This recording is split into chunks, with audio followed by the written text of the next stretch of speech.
Okay, guys, welcome back to the channel. I'm Last Son. Today is day 8 of the TEW 9 Dev Journal. So today we're going to cover some, different topics like request call up. When you play as a booker of a child company, the player can now choose to contact the parent company, whether or not you control it or the AI controls it, and request that they consider calling up a worker. So that apparently has been requested a lot, and it gives extra realism and allows those who want to play on, maybe you just want to play like an NXT type save where you're producing the talent, gives you that little bit more control now. You can import your job history. So from within the editor, you can now import job histories, either individually or in batches, from one worker to another. So this was requested by a couple of database makers as a way to speed things up. It's particularly useful for tag teams who have moved around together. So that means when you completed one partner, you can then choose to import all of their job history to the other partner. So that's pretty helpful. We're going to have increased diversity. To better simulate the real world, a range of new diversity related settings have been added to workers. It's going to be gender IDs. So it's going to be choices of cisgender male, transgender male, non-binary male, other male, cisgender female, transgender female, non-binary female, and other female. This is note that the male and female versions of non-binary are purely for behind-the-scenes purposes. So 'cause that way the game needs to know which two paths they take for things like physical development and retirement ages. And also, when it's seen in gameplay, the text will just show as non-binary without any further elaboration.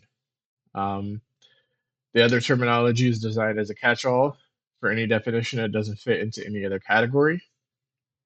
They're saying if anybody has a better name for that, please leave it as a suggestion in the discussions thread, and they may incorporate that to it, pre-release. Um, this is just to cause and create more realism. You can also use it for searching and a handful of calculations where gender is important, like which words they qualify for. So it says in almost all cases, all that really matters from in-game perspective is whether they fall into a male or female path that the game has. A worker's gender ID setting does not change during gameplay, and there are era settings that can be used to control a percentage chance of what gender ID newly created characters can have. There's going to be pronouns, he, him, she, her, they, them, he, them, she, them. This is purely a cosmetic touch and just affects how text related to that person is shown. It's going to be apparently very easy to alter.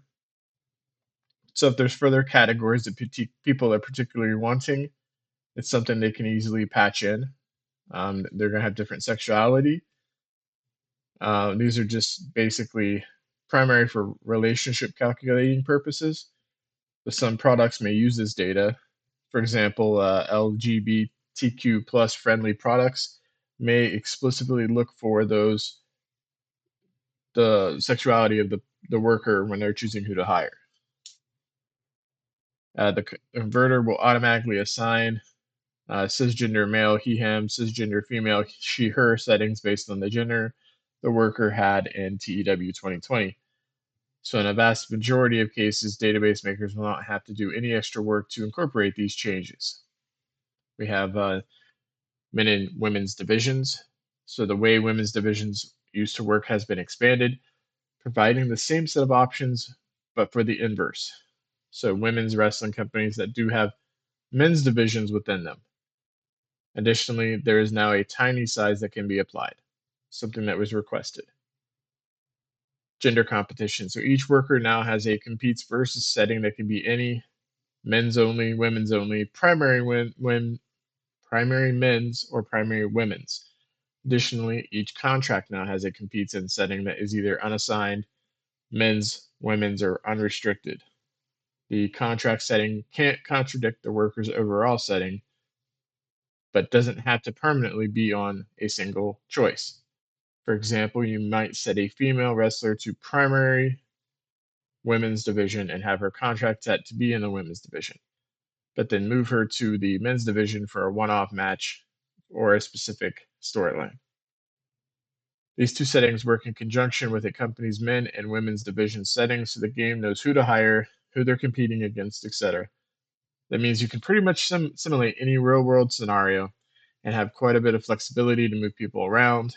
That's awesome. The converters automatically will set male competitors to men's and females to the women's division. As such, other than a handful of edge cases, database makers will not have to do any work at all regarding to setting this up. Expanded awards, the Year of End awards, both overall and company specific versions have been expanded to have male and female versions of each. The converter automatically takes this into account when moving awards from 2020 to the new game. There's going to be hiring rules that are gender specific. You can now set to where these ones only apply to only male competitors, female competitors, or both. This gives database makers a finer degree of control and means that limits on things like weight make more sense. Same-sex marriages.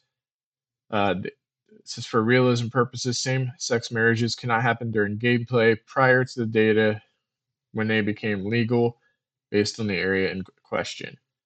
This doesn't affect preset relationships via the editor. Gender and divisional searches. So by request, tag teams and title belts can now be searched by gender and men's/women's division limits. Your road agent experiences. Road agents can now continue to build experience rating just from doing their job. Previously, once they retired from active competition, you couldn't build that up anymore, which meant some people, if they retired early, were very limited in how good they could become. More precise end dates. When setting the end dates for things like excursions, scandals, starting injuries, and starting absences in the editor, there's a now much wider range of options to choose from, including being able to pick a specific date. This gives database makers a finer degree of control. It seems like they're given a lot of options to allow database makers to make um, the very most realistic mods they possibly can. So this has been day 8, guys. I'll see you back here tomorrow for day 9. I'm Last Son. See you guys in the next video, and I hope you guys have a wonderful day.